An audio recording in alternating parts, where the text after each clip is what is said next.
Powered by Riverside FM. Welcome to Do Good Work Podcast, hosted by Terrell Strayhorn and Jaquin Johnson. We specialize in taking a deep dive into issues that truly matter. Each episode unpacks the challenges and opportunities facing today's leaders, from classrooms to boardrooms, offering insights that inspire real change. By redefining success, we're changing lives, empowering people everywhere to create environments where everyone feels a sense of belonging, whether at home, work, or school. So hey, sit back, relax, grab your favorite beverage, and join us as we explore the issues shaping our futures, one meaningful conversation at a time. Let's go!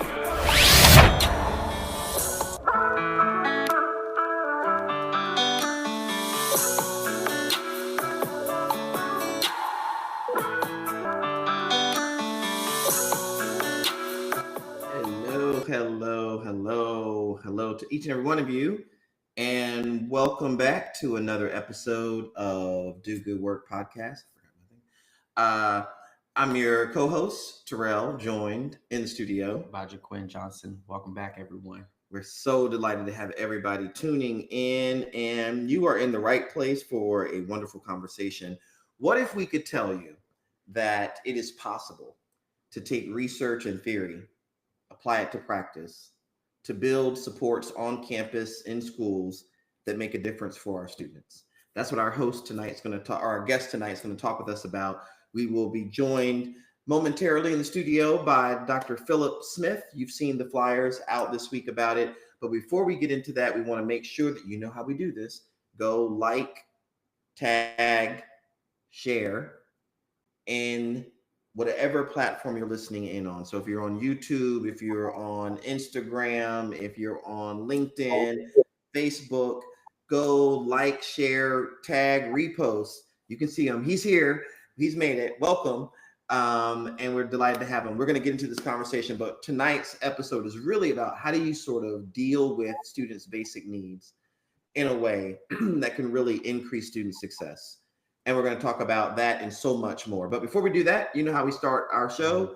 Kick it over to you. Let's go. You know how we start. So every week we use the first letter of our last name to describe our week or day. And I'll start us off. Again, if play the game with us, type in the chat your word. Mine this week is jam-packed. And we've been writing today about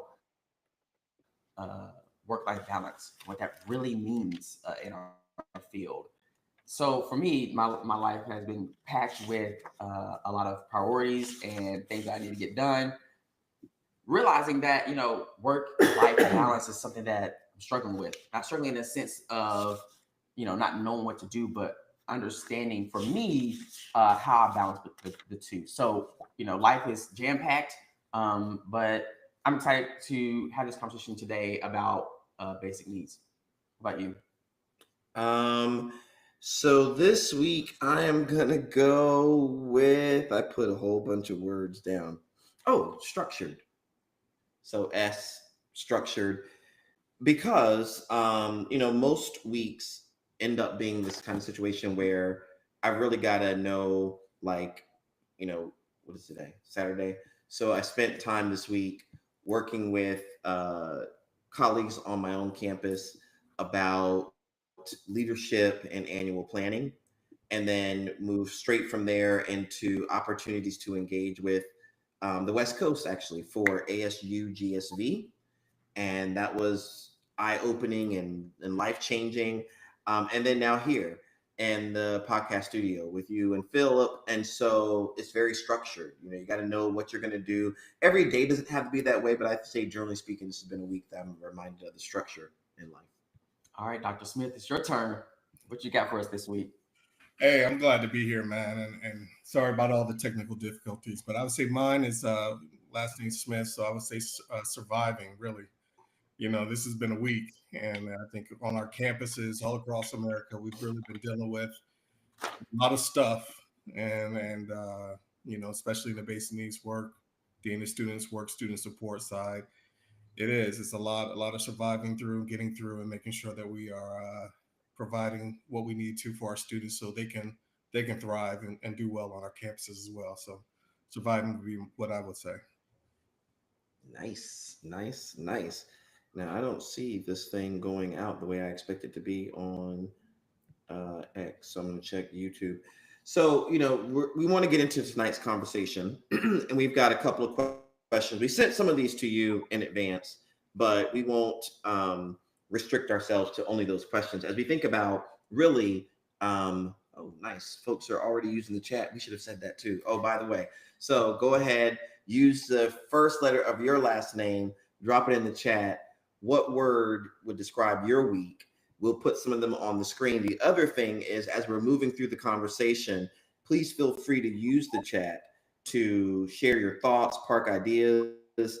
As we did last week, we will pick someone who is the winner of using the chat across platforms, and we'll send you a gift card. So it's a competition.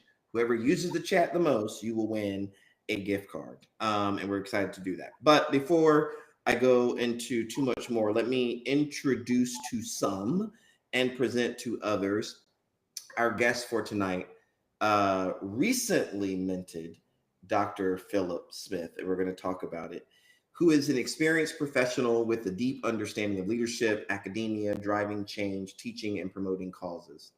He has committed to cultivating high-performing teams to deliver exceptional results, and with a wealth of experience in leading large projects in dynamic environments, he has a proven track record for achieving strategic goals, fostering relationships in diverse settings, and assembling high-performing teams. He serves as the Assistant Dean of Students at Rutgers University, just completed his EDD. We're going to talk about that tonight, and has also served as an at-large member of the Association of College Unions International, ACUI Board of Trustees. Without further ado, the one, the only, the myth, the legend, Philip Smith. Love it. Love it.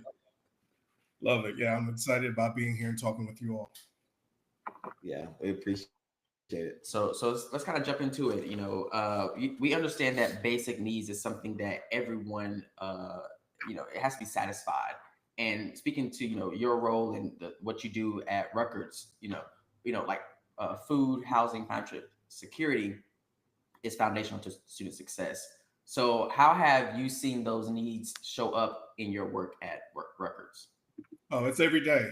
I think that's one of the challenges that and the blessings of actually being in this role is to be able to support those students that are coming to us each and every day. There's challenges that they're going through, particularly, right now with immigration issues and students having to, have to go home or having their funding cut from them. We've had a couple students that have had housing fires that have found themselves without a home. So there's a lot of those opportunities that students are actually coming to us, and we're having to find ways and solutions to be able to get them in a safe environment so that they can, be able to focus in on the classroom. And I think that's, one of the challenges, but also one of the blessings of having, folks like us and student affairs that are on our campuses that are able to provide for these students that might need that additional support. Mm-hmm. Yeah, I mean, you said something that we often say, and that is, one, all students need support. It's just a matter of trying to really understand what kind of support they need, how much of it they need, and when they need it. So we know, because you've shared with us on several occasions, that Rutgers recently opened a basic needs center. Can you tell us about how this came to be, as well as what it offers for students and how it's already making a big impact? Yeah, this has actually been something that's been going on, or we've been trying to implement on our campus for a couple of years now. So I've joined the team back in fall of 2022, and it was a space that we have within our student center. So if we think about where our old pantry or food pantry was, it was just that. It was really just a pantry where it was about 800 feet of space, and it had students in there coming in and out. And I think for us was like, okay, how can we become more than just a food pantry? How can we be able to provide holistic support for our students that we have on our campuses? And that's where we started having some of those conversations with some of our researchers. That's where we started having conversations with a lot of our donors that we have talked to, and alumni that we have talked to.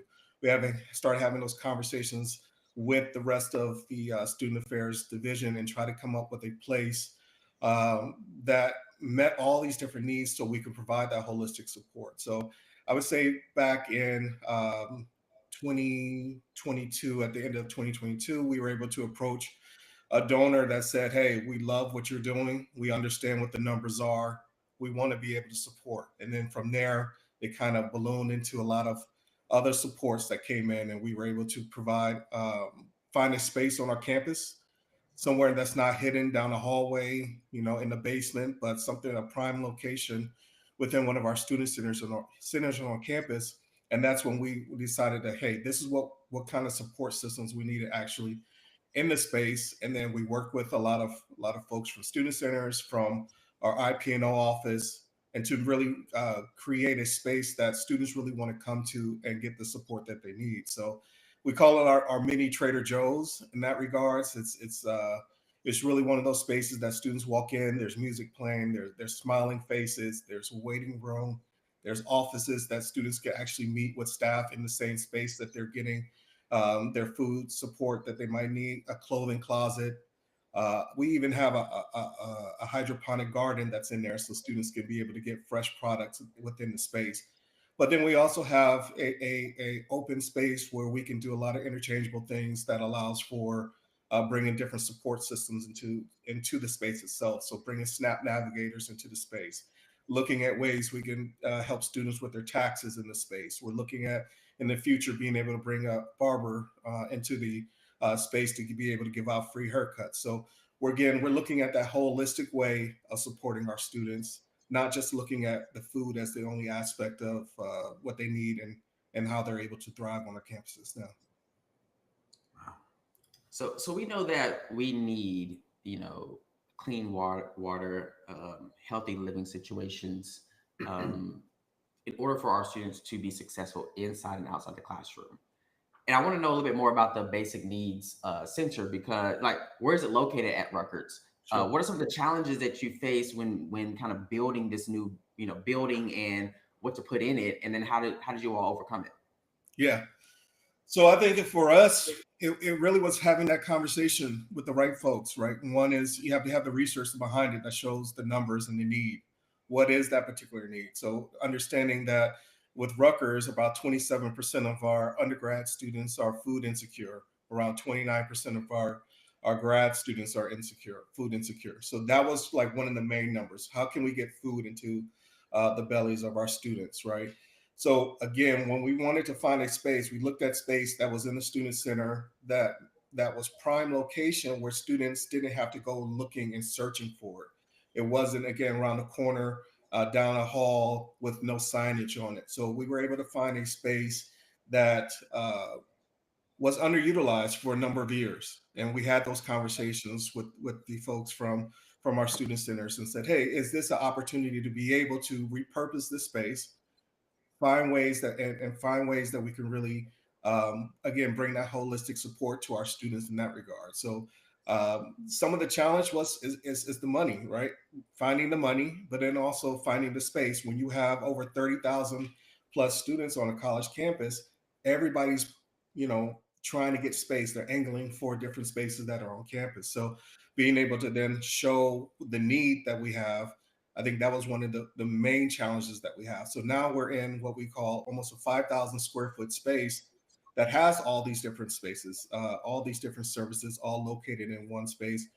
And then we are able one of our challenges is that at Rutgers University, we are 5 campuses within a 7-mile radius. We also have a highway and a river that runs through it. So with us having one of the largest busing systems, our students have to bus around to be able to get to this main campus. And again, when they do get here, they walk in and it's an eye-opening experience for them because they see what we're able to do on our campus and how we're able to provide meals. So it is definitely something that we are happy about, something that we are encouraging other campuses to really have, and we're excited about where we're going. And this is being only open for 6 weeks now is definitely seen it really grow Wow. and seen students really come to us for a lot of different support systems.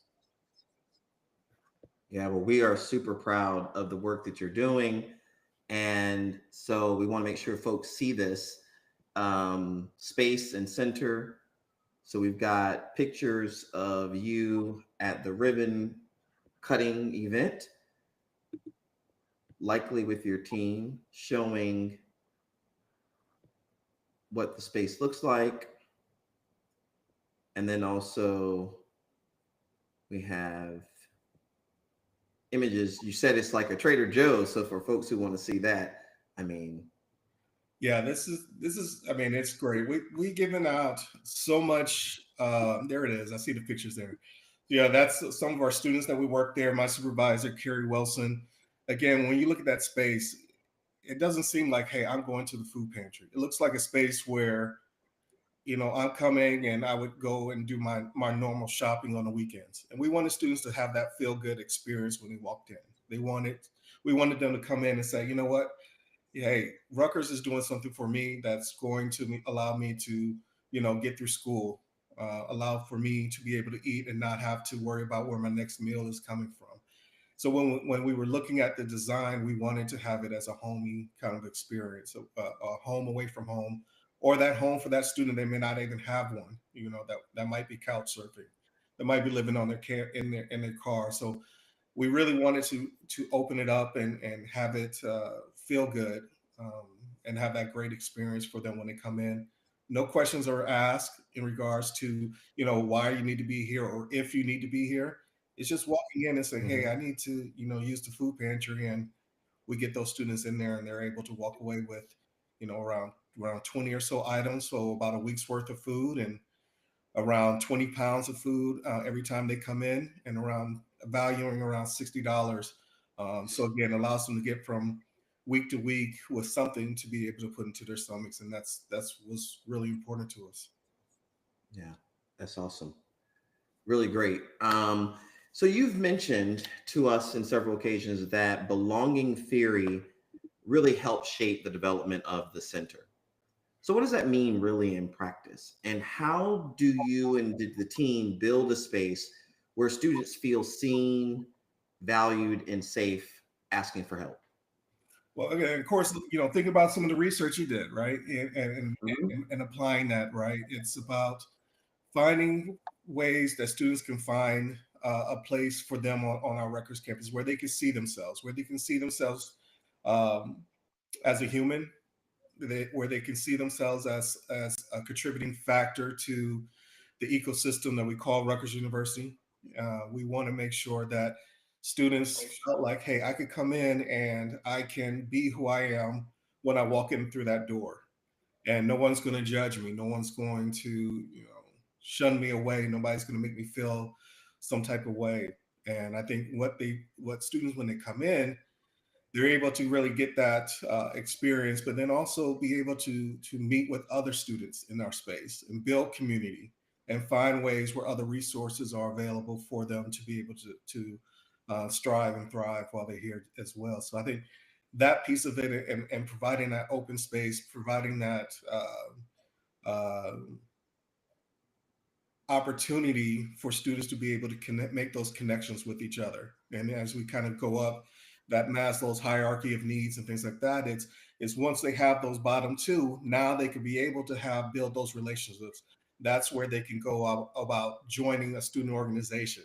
That's when they can maybe become a student leader on their campus. That's where they could be able to go and get an internship in their field that they're actually studying in, right? By having those bottom two pieces of the pyramid.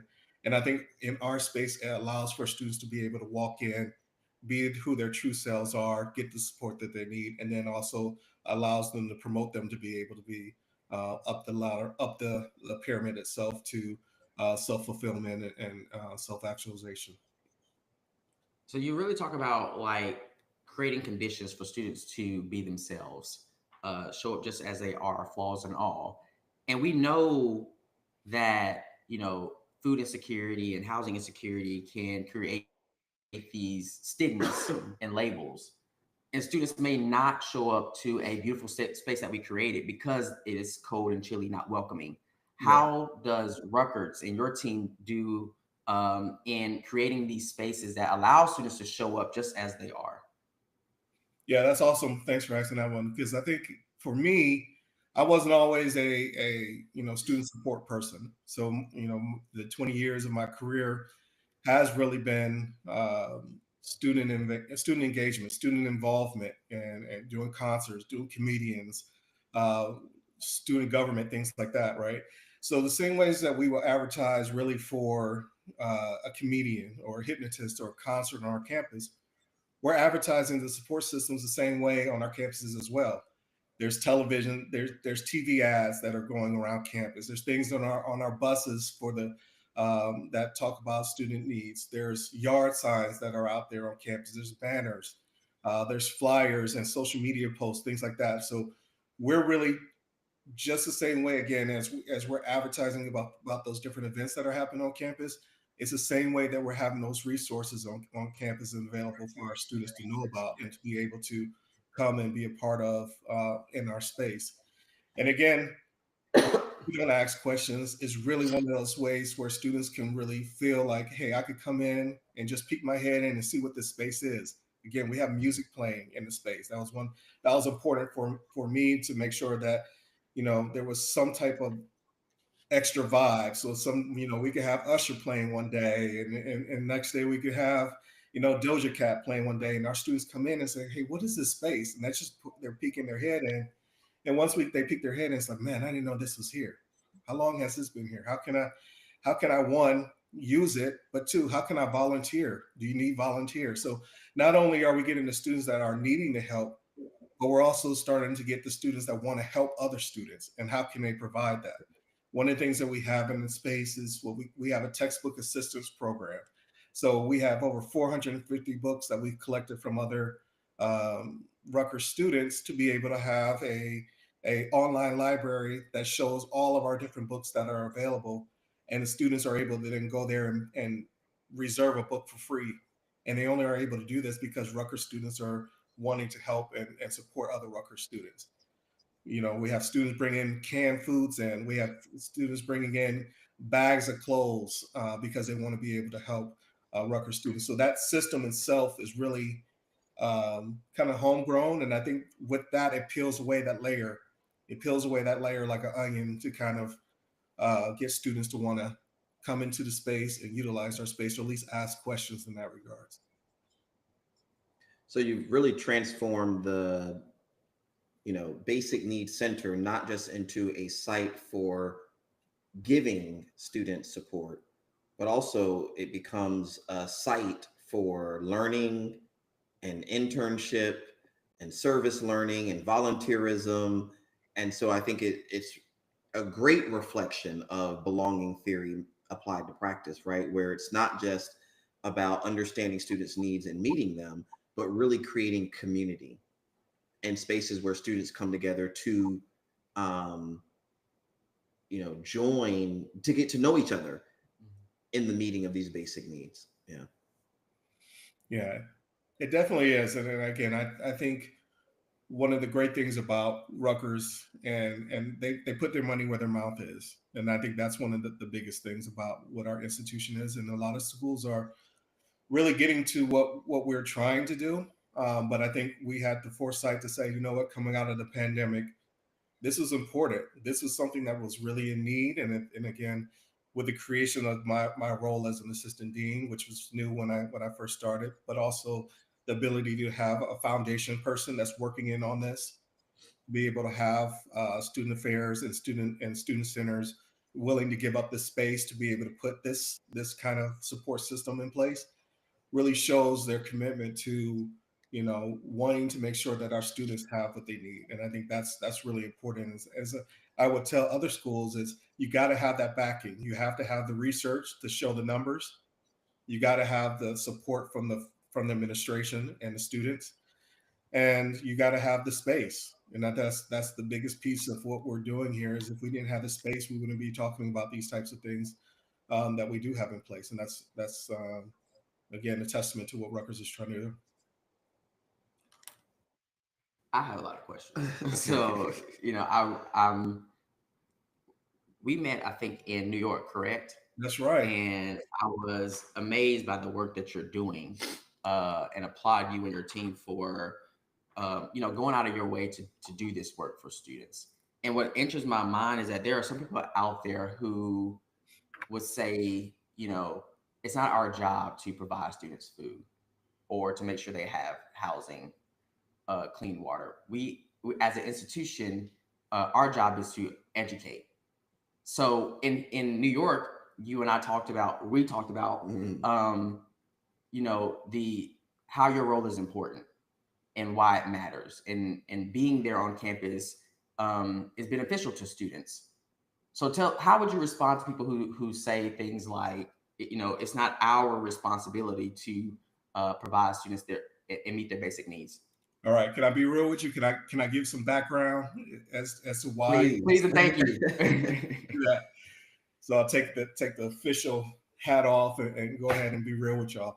So I think for me, trying to give a little bit of background. So I was that student. That I'm actually helping each and every day that comes into our office. I was a student athlete. I went to HBCU.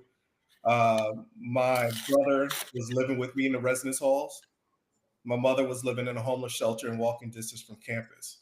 When I went away for baseball games, when I went away for practices, things like that, my fraternity brothers were the ones that looked after my younger brother.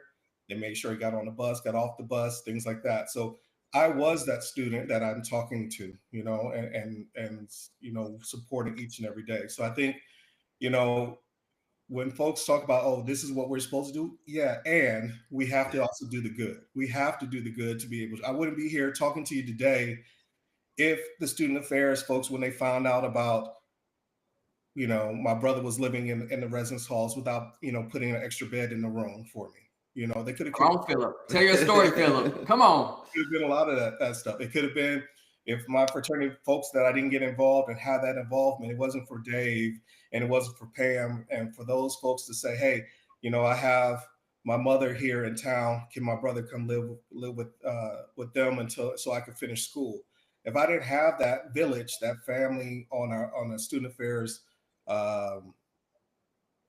campus, I wouldn't be here talking to you all today. I wouldn't be able to help the students that I'm helping each and every day on our campus. So I think when we look at some of those things, I think that's where, my students call me a couple different things, whether it's Dean Smith, Dr. Phil, but one of the things that I really enjoy is being called Uncle Phil. And I enjoy that Uncle Phil piece because to me, it feels like they opened up their hearts and their to me as sees me as one of their family members. So I'm walking down the campus, students, hey, what's on Phil? Uncle Phil, what's going on? I've had that kind of experience over my 20 years of being in this field. And I want students to be able to open up to me. I want students to be able to share what they may not share with anybody else. And then it allows for me to be able to point them in the right direction. I think that's where a lot of, even in my research, I talk about that as well. A lot of staff and faculty have to be approachable for students to be able to say, hey, I have this issue. Yeah. Bless you. I have this issue and how can I support you? How can I make sure I walk you over to the Basic Needs Center? How can I call Dr. Phil and say, hey, I have a student that you might want to talk to because they're having this issue? So I think, yes, we are educators, but yes, we are those community builders. We are those folks that really bring everybody together and allow them to learn not only in the classroom, but also outside of the classroom. I think that's what we do and how we're supporting our students in that way. That's how I support students in that way, because again, I had that team, I had those student affairs professionals that looked out after me as well. So in the work of building, you said the buy-in, having the space, and sort of the momentum from all of the different areas and groups, how did you convince people who maybe didn't see this as the most essential thing that needed to happen right now, or something that was their part of their sort of KPI, their bottom line, the work they do. What were those conversations like, and how did you convince and build sort of support and coalitions for this effort? Well, one, it's a team effort. First of all, it's not just me. So it's a definitely, you saw my supervisor in that picture that you showed with the pantry. She's been working on this for a number of years, building those relationships over the last few years. And then when I was able to jump in, I was able to do that as well. But again, I think that's where the a lot of times is luck. A lot of times is the right time and right place. A lot of times it's being able to tell the right story. And I think that's where the research comes from about it, and being able to share, hey, this is what's going on our campus. Here's the quantitative numbers, here's the qualitative numbers, and here's how we can fix it, and then walking those alumni, walking those donors through what the issues are and what are some of the solutions that we can help to do it. Because we know what we're doing on our campus is nothing but a band-aid for a lot of our students, right? We are not able to fix these long-standing issues that are out there with basic needs challenges on college campuses and outside of college campuses. But what we can do is provide those support systems that allow for our students to be able to get to the finish line, which is graduation.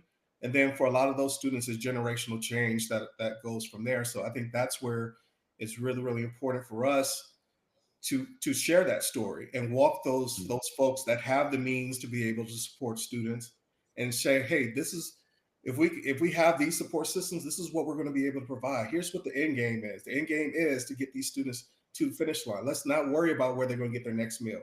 Let's share with them stories about students having to dig into the garbage to be able to find the next meal, or they might stay in the dining halls for 6 to 8 hours, so they only have to use one swipe, so they can have multiple meals in the same day off of one swipe. Uh, let's talk about students that are, living on somebody's couch from couch to couch to couch every couple days. Or like I just had a student the other day, lost her housing, and then she was living in her car, and then she got in a car accident, and then the car got totaled. Mm. The car got towed.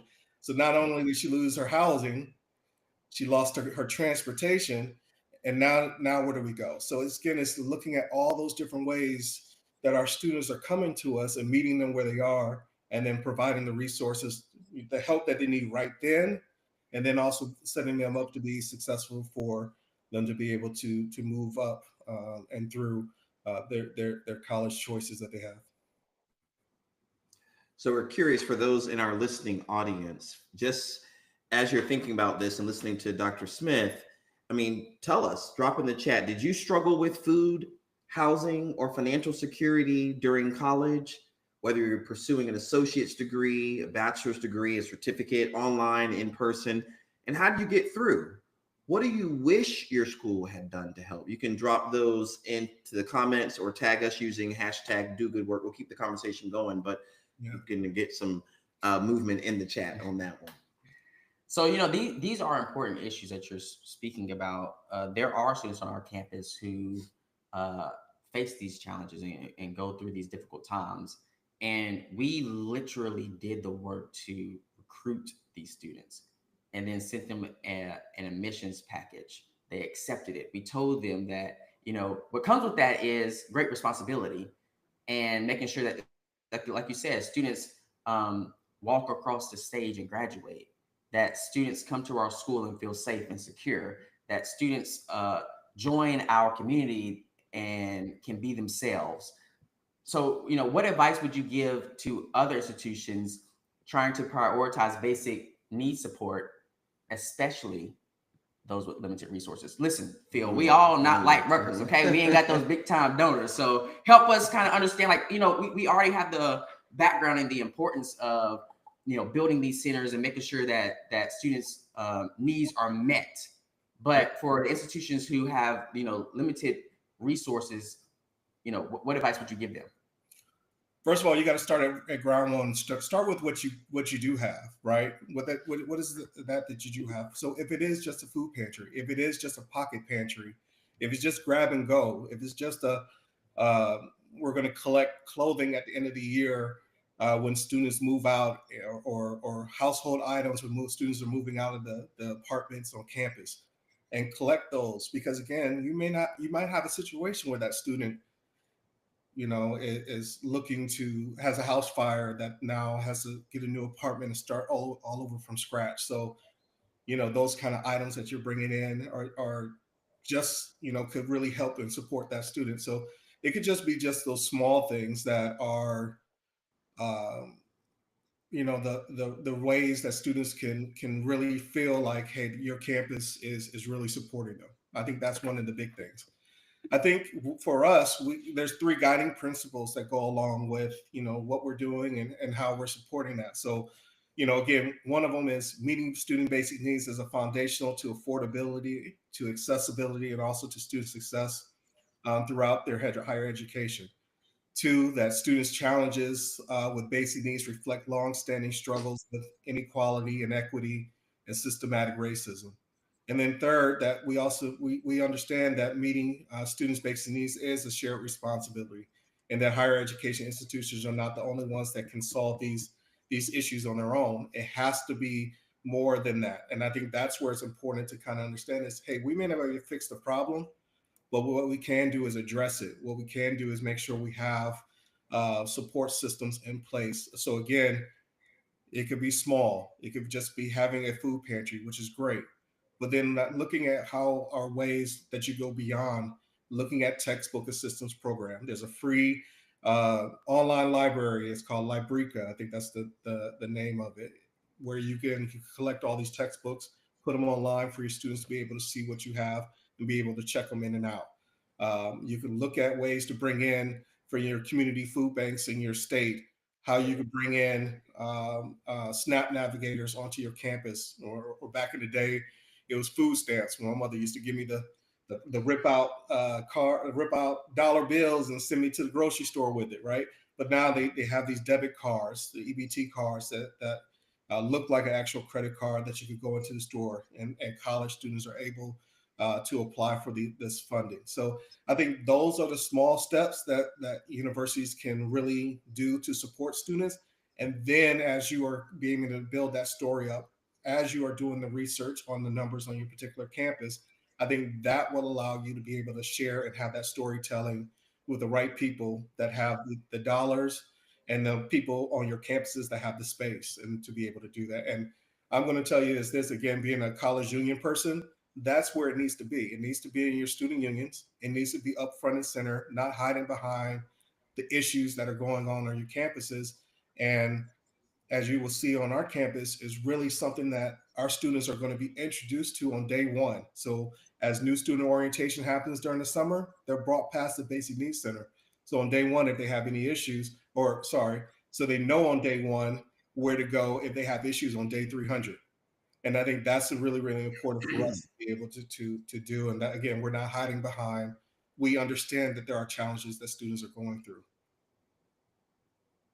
Yeah, I love it. I mean, in a sense, what you have built, and so this is a segue into another question. What you've built is a center that is a one-stop shop That's correct. where students can come and get most of their basic needs met, and that their basic needs are not just physical, but they could be need for certain resources, whether it's gas cards and textbooks and other kinds of support. So I'm wondering, and this is a little, I know we're going to get to this, you have started your own consulting firm, and the work that you're doing through your consulting likely is broader than just college unions. And so do you think there's some relevance, right, of these basic needs centers, even in communities, neighborhoods, schools? I'm thinking, can this model be replicated for those kinds of settings? What are your thoughts? That's awesome. Yeah. So yeah, me and my wife, we started a consulting firm, Higher Ed Synergy, higheredsynergy.com. And what we're really trying to do is be out there to be able to provide the different support. So we're looking at not only basic needs supports, but also looking at space design and how to build community in the different spaces, particularly on college campuses. Yes, can these different things be replicated in the community? Yes, we see that all the time in community centers and YMCA's and different community centers that cities might have. So again, how can we make sure that these types of things are in place and that they understand the research that goes behind it? They understand the resources that are available, whether that's city, state, or federal. So students and folks that are utilizing those spaces can be able to get the support that they need. So yes, I think this is a model in regards to what we do as far as at Rutgers University that can be replicated across the country. We're excited, to be able to go out and talk to schools about these opportunities and what does that space design look like? How do we build these communities on your campuses and support systems? So, we're excited about that opportunity to do that. So again, I'm going to just throw that out there since you did. If anybody's looking to understand or have program reviews or things like that, higheredsynergy.com is our website, and we're happy to come and talk to you all in regards to support systems, but also basic needs and space design and program reviews and things like that. Awesome. Awesome. Awesome. Well, we're wrapping up for a few more questions. We got a few more comments in the chat. Feel free, please, folks, to drop your comments and your thoughts. We'll get them shared for you on screen. We want to also make sure that we are able to pick someone to be our winner this week. So we want to shift gears just a little bit, right? So it's not only that you've built a center that's making an impact for students, that's rooted and grounded in belonging theory. And as one who writes about belonging and publishes theory about it, I mean, it just gives me goosebumps to think about the fact that the model can be used in a very practical sense. And here we have a living, breathing building that reflects that kind of work. But this was also part of your doctoral studies. Mm-hmm. And so you were one who recently completed the doctorate. Woo! Okay. But you were district. Who needs to finish over there? Right. Yeah, someone. But you were dissertating while working full time. Yeah. And so many folks in our listening audience will consider that experience or are living it. So tell us a little bit about that experience. How did you manage both? And what advice do you have for those who might be thinking the same? Yeah. And I also had the challenge of doing this during COVID. I think that was one of the biggest things, right? I went to class for the fall semester, and then I went to a class in the spring, went to a couple weeks in February, and then that was it. And then the rest of the 2.5 years essentially was done on the Zoom or on the camera, just like we're talking here. So I think that was definitely a challenge. It was a gift and a curse in that regards, because for me, and knowing how I am, if I was outside, I probably wouldn't have got things done like I need to get done. So I think that was one of the things that made me sit down and be able to say, you know what, here's long nights. I know I'm a night owl in that regard. So I would start maybe writing at 10 o'clock and I would go to 2 o'clock in the morning with that, but I think for those, and I guess there's a lot of different advice that I'm going to give out here, is that one of my good friends, her name is Julie Fleming from Montclair. She said, hey, doing dissertations like eating an elephant. You can't do it all at one time. You got it one bite at a time is how you eat the elephant. And that's essentially the same thing with regards to doing the dissertation work. One piece at a time, one bite at a time, and chip away at it. And I think that's the biggest thing. For me, I started writing about basic needs work and all these different things from day one. So I also knew what I was wanting to dissertate on. So that helped me to be able to continuously write on the different topics and the different research that was out there. Two, I had a good understanding with my wife in regards to, hey, this is what I'm trying to achieve. So, how do we make this work? How do we find time for us? How do we find time for the work? How do we make time for the job? All in this whole grand spectrum, and we had to find date nights. So I knew it was like, hey, I know I got to focus on that relationship first. Then I could go back to jumping on the computer at nighttime because I took care of home first. And I think that's where a lot of folks that might have all these different obligations, work, writing, significant other, kids, things like that, is kind of making sure that you take pieces out of your day or pieces out of your schedule that might be planned to be able to do these different things. So maybe if you have to have the kids on the weekend and they got soccer, you can't get that work done. But maybe at nighttime when you put the kids to bed after story time, that's an opportunity so you could get a couple hours in of work. So I think that was one of the challenges. But again, I think for me, having not a lot of going on, not a lot of sporting events, not a lot of concerts, things like that I like to go to, helped me be able to get the work done. And I was able to do that in the 3 years. And then I think the last thing was having a chair and a committee that's going to stay on you, you know, it's like get the work done.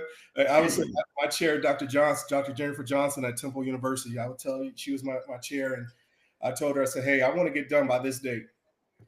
And then I think it was, I wanted to be done by May of 2023.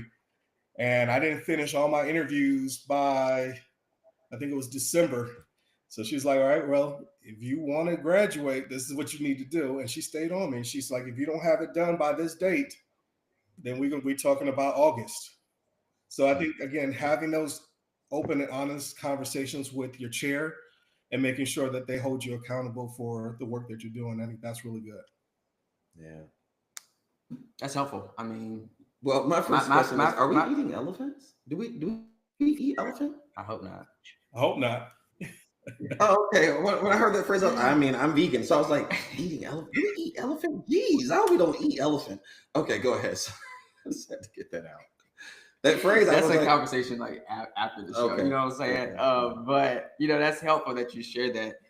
Terrell tells me all the time that I have to, block off time to do the writing because, like I said earlier, I have a jam-packed schedule with other obligations. Not saying that my dissertation is not a priority. It is, and we had this conversation in New York as well. Listen, I just want to sleep. I'd rather go on the cruise and talk on the phone rather than writing that dissertation. So hearing you say, practical strategies. Or do the work. Or go on the show talking about just going on the cruise. I mean, also you get into the doing of the work that, sometimes I think when doing the work, when completing the dissertation is required in order for you to do the work, you're motivated to do the dissertation, right? It's the key to what you're trying to do. But when you're able to do the work, you're already doing the work that matters. And then you've got this additional opportunity. I mean, it's different. You've got that motivation you got to draw from someplace else. Would you agree, Philip? Definitely. I would say, so one of my mentors who passed a few years ago, Dr. Teresa Powell at Temple University, she called me one day during COVID and during some of my writing. I was just a little frustrated. I was like, trying to get this thing done, but I was trying to make it perfect. And she was like, look, this is probably be the worst writing that you ever do. But guess what? When you get it done, all they're going to do at the end of it is call you Dr. Phil, Dr. Smith. Get it done because you have opportunities to perfect your writing afterwards. Get the credentials, do good work in your dissertation. I'm not going to tell you, definitely don't stray away from doing that. But also also understand that you have the ability to write articles. You have the ability to do journal entries, things like that afterwards, where then you could be a little bit more strategic. You could be a little bit more, hey, I want this work to be done this way, because again, this is where folks are going to be coming for, and you're making a name for yourself in those ways. So get the work done. That's what I would say is anybody that's out there struggling about getting, typing and perfecting this work, just get it done, because at the end of the day, they're going to call you doctor, whether it's 180 pages or 140 pages. They're still going to call you doctor at the end of it all. So get it done, and then you can continue to work on that. You continue to write and be able to add on to that library that you're creating with your name on it. Yeah. Well, you and my good sister scholar, Dr. Jennifer Johnson, gave me the opportunity to serve on your committee. And so I was very proud to be part of your work and to be part of, producing yet another doctorate, a Black doctor in the academy. The other part of this experience is we often talk about the finish line, we talk about the theme, the topic, but talk to us a little bit about, to the extent you're comfortable, like what were those moments where you felt like throwing in the towel? You felt like this is not going to, I'm not going to get these interviews done. What were those challenges and barriers for you along the way? Were there ever times that you really thought seriously about stopping? Yeah, I would say, I switched jobs during the middle of it as well. So I went from Temple University as a director for student activities to then becoming the assistant dean of students. And that was a whole new world for me, right? It was nothing like what I used to do. Again, my last concert that I produced at Temple was Jack Harlow, to now coming in and having conversations with students about homelessness, coming in and having conversations about I haven't eaten in a week. But again, that's where my past experiences as just Phil came in and allowed me to have that empathy and being able to support those things. So I think that piece of it was was a challenge in learning a whole new job and having to do the writing and the interviews and things like that. And then I think a lot of that happened is when I was looking at schools and where I was going to do some of my interviewing at. Again, those were part of the challenges as well, because again, I've started to switch schools, and now I had to start learning how to have and navigate those new streams. I also had to build who I was and my reputation on that campus and do school at the same time. So at some points it was a little bit hard, and it was like, man, do I really want to do this? And I definitely didn't want to be a dropout, and at the highest level, and that's one of the things. I have three children, and I talk to them about, hey, look where dad is. Dad is the first in his family to go to college, first in his family to graduate, first in his family to go and get a master's degree, first in his family to go get a doctorate degree. And I think that's again what charged me. I will share a story real quickly that I was in ninth grade and I failed in ninth grade. And a lot of that was because my mother at the time had a brain aneurysm and she was sick and she almost died. And, I had to become a man. I had to learn how to take care of the family, things like that. I had a teacher, still know his name, ninth grade, physical science, Dr. Ramsey, said I wasn't going to be anything. I wasn't going to be anything. And I might as well just quit. And he told me that. And I took that in, and I still graduated on time from high school. I went to regular school. I went to night school. I played football, basketball, and baseball, and I held a job because I had to pay a mortgage. Because this, again, my mother was a single mother, now disabled. So I had to learn how to do all those different things at the same time in high school at the age of 14, 15, 16, 17 years old. So then when I was able to go back to high school, because I had to switch high schools at the time, I went back to Mr. Ramsey. I showed him, hey, I got this diploma. And then also Wow. showed him that I had a 4-year scholarship to go to college and play baseball. And then when I graduated college, I went back to the school to show Mr. Ramsey that I graduated, from college without having to pay for school.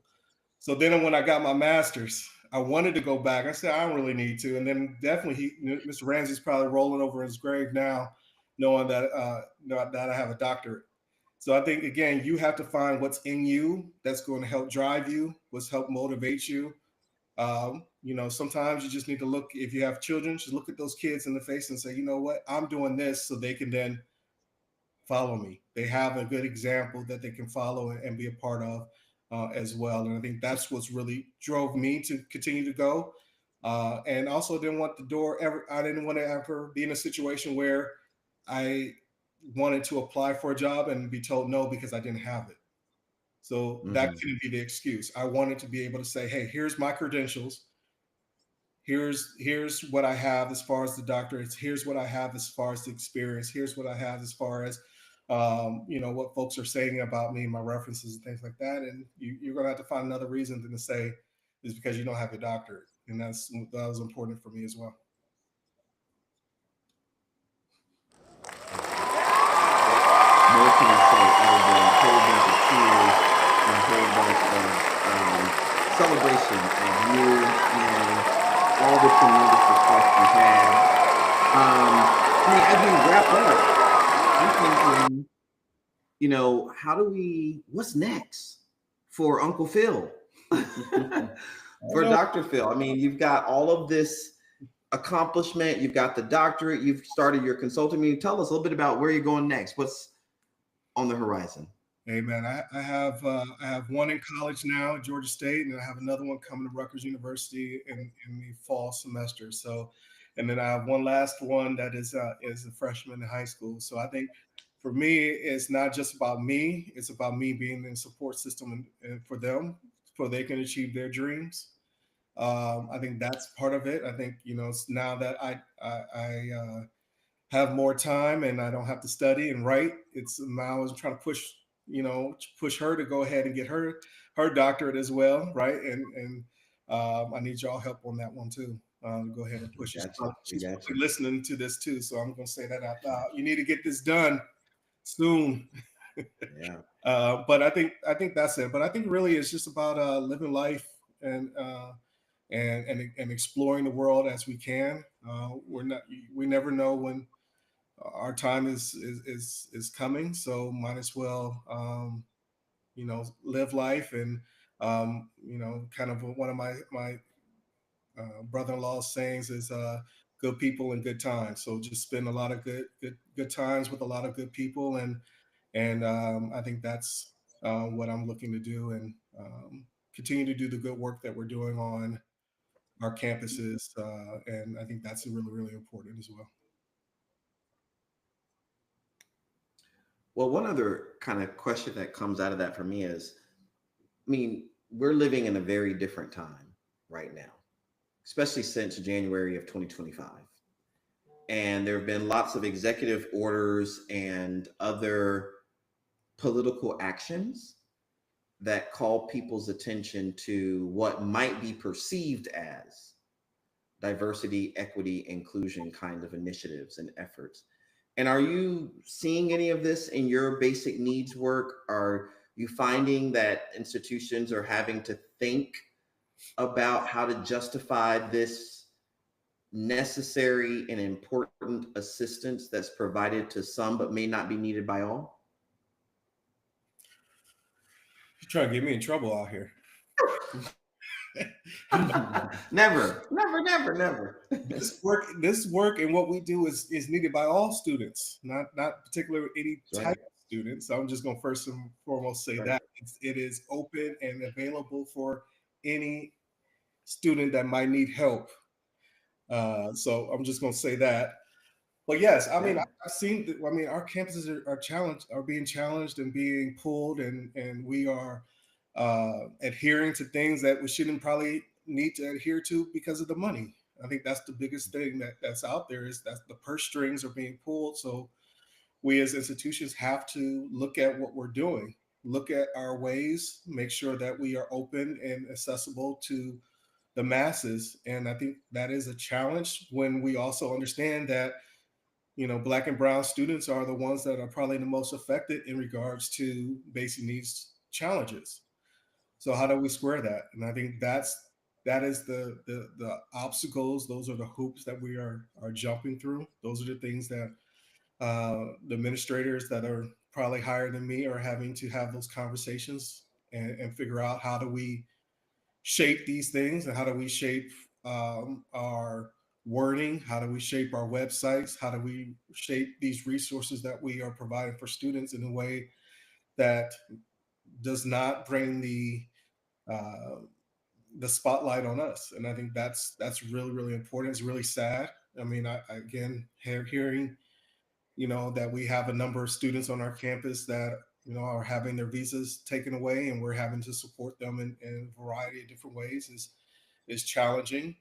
Knowing that the government has um, passed a budget, or is trying to pass a budget that's going to cut into SNAP and other services for students or people that are disenfranchised, is going to really hurt, and that work is going to come down onto us to be able to support them in a variety of different ways. So we're seeing it.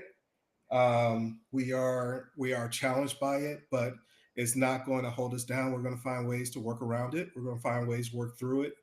We're going to find ways that we're going to continue to support our students, and that is my pledge. And I could say, even in our mission, our ethos is to not accept hunger, not accept homelessness, not accept malnutrition as the normal parts of our institution. And then, again, that's what me and my team are working to make sure we're supporting our students.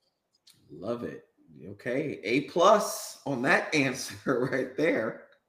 I mean, so we're wrapping up the show. I mean, where are you? What are you taking from this conversation, Quinn? Future Well, doc, you shared, future doctor I there. think in your thank you in your last responses that everyone has needs. It's open to all. You have needs. I have needs. Phil, you have needs. Kim has needs. Will has needs. Linda Strayhorn has needs. We all have needs, and they need to be met. They can be air, food, water, sleep, and personal enjoyment. We also want to feel safe and secure in our environments. It's something that, as educators and professionals, we must do a better job and appreciate and understand that we need to satisfy students' needs. If we don't meet the basic levels of our needs, then we can't, we can't get to creativity and self-actualization, right? Yeah. Second thing I want to say with that point is, you mentioned one of your teachers told you that you would never be anything. And what I want to park here in this podcast is that educators, CEOs, and many more, stop saying that shit. There are some people in the world who can take it, Right. and it motivates them. There are others who hear those messages and succumb to the pressure. Mhm. So I think if you are an educator, if you're someone who feels that way or believes that someone is not capable or can never meet your standards, be quiet. Keep it to yourself. Silence. Or find another job. Find out why, right? Find out why. Right. I mean, that's a simple question. Again, that's in the research. Find out why. Ask the question of why. Because, again, maybe there is a situation they're not thriving. If my teacher would have asked me, "Hey, what's going on? Why aren't you getting the work done?" I would have told him. I said, my mother almost died. Yeah. Literally almost died.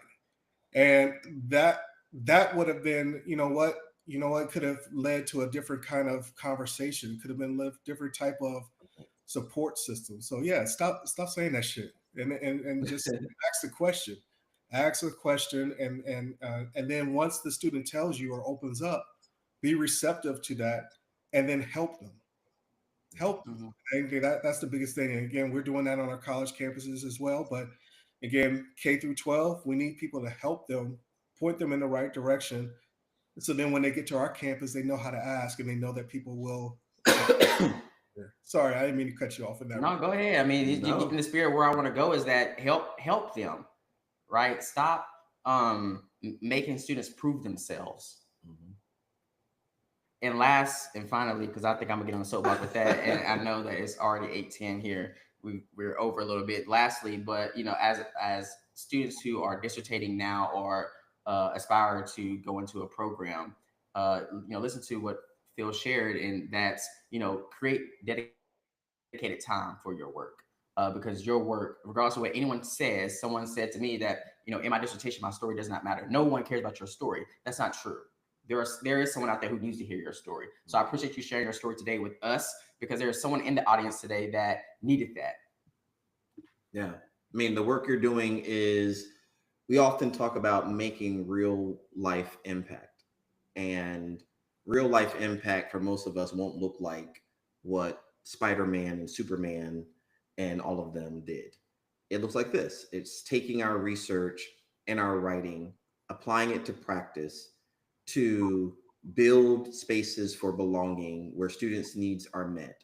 Because if a student has the food to keep their stomachs from growling, if they have the clothes on their back to brave the elements, if they know where they can get a nap or sleep at night, you are setting them up for success. But the reverse is also not true. Like if you're hungry and you're tired and you don't know where your next meal is coming from, it's hard to pay attention in class. It's hard to do well in an internship. It's no matter how engaging the instructor or how cool your classmate, it's just not going to happen that way. So hats off again to you and your team for meeting this important need. And for you sharing your story, as Jaquin said, because what we've often been calling out for people now is everyone's talking about belonging. Everyone's talking about boosting or building belonging.